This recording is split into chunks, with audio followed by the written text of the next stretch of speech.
तो देखिए समोसे बहुत पसंद हैं और पल्लव जी ने उनसे बातचीत की है तो उन्होंने क्या कहा इस दौरान और साथ ही हिंदुस्तान को लेकर, इंडिया को लेकर उन्होंने क्या कहा, जरा हम ये दोनों साक्षात्कार बैक टू बैक दिखा देते हैं जल्दी से, उसके बाद से आपके पास अजय लेले साहब। Role model for India and America. Is there a possibility that you can advise the Indian Space Research Organization in the way forward on human space flights and astronauts? Well, thank you. That's a very humbling compliment. Hopefully I'm a positive influence. I think my parents would be happy if I was a positive influence, not a bad influence. So I'm hoping I'm a positive role model, just to show kids out there, as well as my predecessor Kalpana Chawla from India, that if you want to do something, go for it. And the Indian Space Organization, like I mentioned, should recognize that there is a burning desire in the youngsters in this country to get involved and to want to launch another astronaut into space. And they need to understand that and find opportunities for them, not only as engineers, but also the people who are putting the spacecraft together. There's a lot that goes on in a space program. It's not just the scientists and the engineers. It's also the fabricators and the people who do the training, the people who understand what type of food you're going to eat, all the logistics, all the business associated with it. So there's a myriad of capabilities that are there and opportunities for these kids who are interested in getting involved. I'm too heavy to be an astronaut, but if there were a choice and you were to be the first astronaut to go to Mars, and as they say, at least the NASA effort would be a two-way mission. Mm-hmm. Yes. And if you had a choice, who would you take along on that mission? Ooh. Your dog or your husband?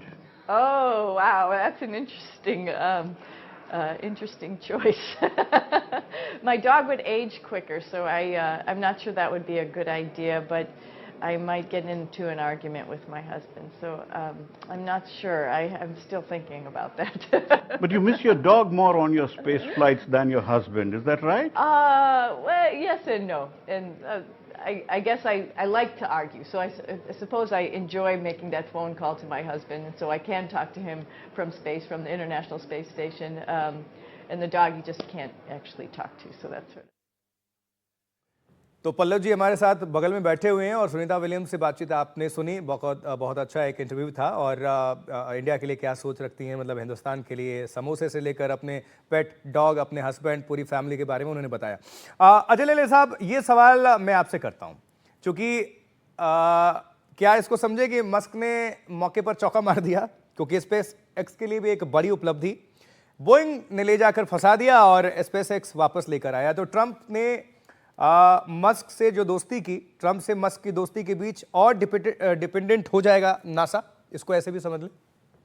नहीं, अगर हम पूरा SpaceX का evolution process देखें तो 2013 के बाद SpaceX काफी अच्छे मायने में काफी सारी चीजें कर रहा है। सो मेरे विचार से पॉलिटिक्स हम अलग रखते हैं, ये कंटिन्यूअस प्रोसेस है। आज का जो भी मिशन था, वो भले मस्क और ट्रंप की टीम कुछ भी बोले, सितंबर में ही ये मिशन प्लान था। सितंबर में आपका क्रू 9 सवाल इसलिए हमने कर दिया क्योंकि बिडेन पर डाला गया था, ट्रंप ने भी जो बाइडेन को लेकर कहा था। नहीं, वही मैं कहने की कोशिश कर रहा हूँ कि सितंबर में तो ट्रंप साहब पावर में थे नहीं। सितंबर में क्रू 9 मिशन चला गया था। वो मिशन में अगर आपने देखा, आते समय यहाँ पे 4 एस्ट्रोनॉट्स थे, लेकिन वो खाली 2 एस्ट्रोनॉट्स को भेजा गया था। 2 सीटें खाली भेजी थी क्योंकि उनको ये 2 एस्ट्रोनॉट्स को वापस ले आना था। तो ये काफी लंबा प्रोसेस होता है। पॉलिटिक्स अपनी जगह पे है, लेकिन जब साइंटिफिक प्रोसेसेस होते हैं तो काफी सोच समझ के बनाते हैं, वो किसी पॉलिटिकल दायरे में नहीं रहते। अगर हम भारत का भी स्पेस प्रोग्राम देखें तो 30-40 साल की उपलब्धियां हैं, इसीलिए अब हम इस जगह पे पहुंच गए हैं। अगर हम स्पेसएक्स का देखें तो 2013 के बाद स्पेसएक्स ने काफी सारी चीजें लाई है जो पहले आप ये देखेंगे कि जो स्पेस बेस्ड इंटरनेट है, space based internet became a reality because of a SpaceX. So उसके बाद अगर हम देखेंगे कि स्पेस का बिजनेस दुनिया भर में बढ़ने जा रहा है और बढ़ता ही रहेगा। सो जो प्राइवेटाइजेशन है उसके पीछे मेरे विचार से स्पेसएक्स ने काफी बड़ी भूमिका निभाई है। और मैं ये भी यहाँ पे कहना चाहूंगा कि स्पेसएक्स अलोन नहीं था, उनका काफी सारा हैंड होल्डिंग नासा ने किया था, इसीलिए वो आज इस मुकाम पर पहुंच गए हैं। और हमारे यहाँ पे भी इसरो काफी सारे प्राइवेट ऑर्गेनाइजेशंस के साथ हैंडिंग कर रहा है। इसरो का PSLV रॉकेट अब प्राइवेट एजेंसीज लॉन्च करने वाली हैं, तो हम भी काफी टेक्नोलॉजीज प्राइवेट इंडस्ट्री को ट्रांसफर कर रहे हैं।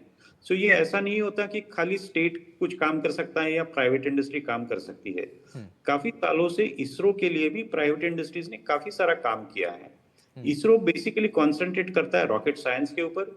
उनके बाकी जो चीजें हैं जो उनके स्पेस यान को बनाने के लिए लगती हैं, वो काफी प्राइवेट इंडस्ट्रीज करती हैं जो बैंगलोर और हैदराबाद में स्थित है। मैं ये भी कहना चाहूंगा कि HAL भी एक काफी बड़ी मात्रा में भूमिका निभाता है जब इंडिया का सैटेलाइट आसमान में चला जाता है, क्योंकि काफी स्ट्रक्चर्स जो सैटेलाइट्स के होते हैं वो HAL बनाता है।